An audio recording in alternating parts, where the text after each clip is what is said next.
Well, he's fairly intelligent. He's full of shit!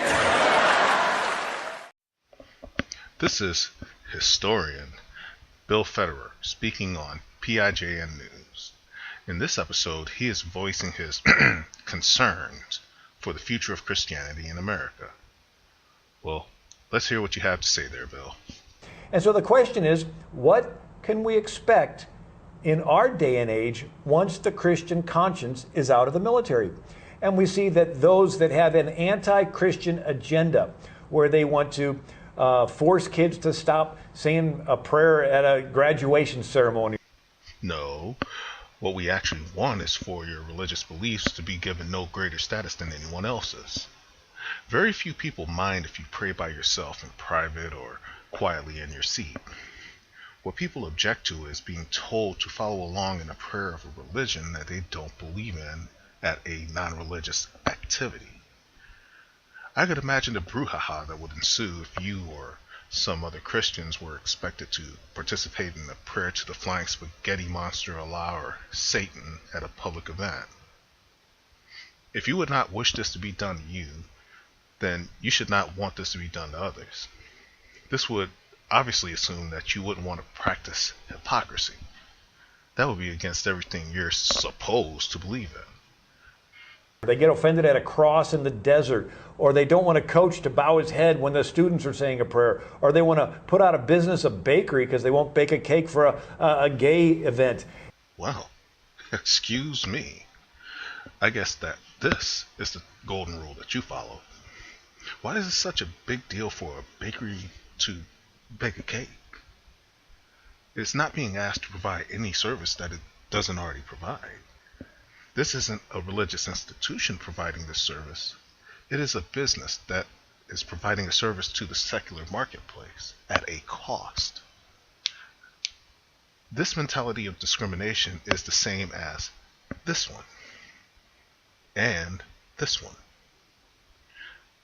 And once again, would you be so eager to support this mindset if it was geared towards your faith?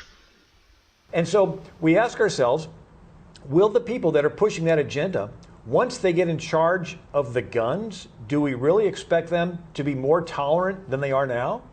Or will they be tempted to use their new powers to force their agenda? What you just said is one of the most insanely idiotic things I have ever heard. At no point in your rambling, incoherent response were you even close to anything that could be considered a rational thought. Everyone in this room is now dumber for having listened to it. I award you no points, and may God have mercy on your soul. Oh, for fuck's sakes. Comments like this make me want to facepalm with a brick in my hand. You're talking about using power to force agendas? Have you looked in the mirror lately? You use your power as an excuse to jam your religious ideology into secular government all the time. Your fear is that growing numbers of people are starting to see through your bullshit.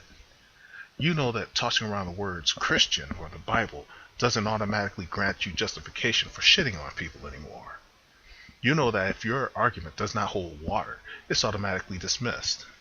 This is what you're scared of, not the nonsensical drivel you just spouted off. Now, the reason this is a concern, because in the recent history, in the 1930s, Stalin used his atheistic military to kill an estimated 7 million Ukrainians and total around 20 million. And then we see Pol Pot killing a third of Cambodia, an atheistic communist leader killing his own country with his military. And then we see Mao Zedong in China, that 80 million people were killed during his term, and he was an atheist. And so we see that terrible things can happen when you get a military that no longer has a belief that every person is sacred because they're made in the image of God. It just becomes a tool to push an agenda.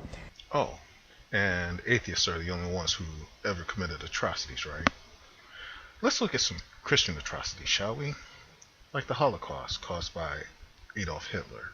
How about the Spanish and Catholic Inquisitions? And look no further than Christian fundamentalists called the Lord's Resistance Army in Uganda. Here's a simple fact for you, Bill. People with evil intent will do evil things. This is universal, regardless of belief or lack thereof. Sadly, the best thing that Bill could do to argue for protecting privileged status for his belief system is to demonize others.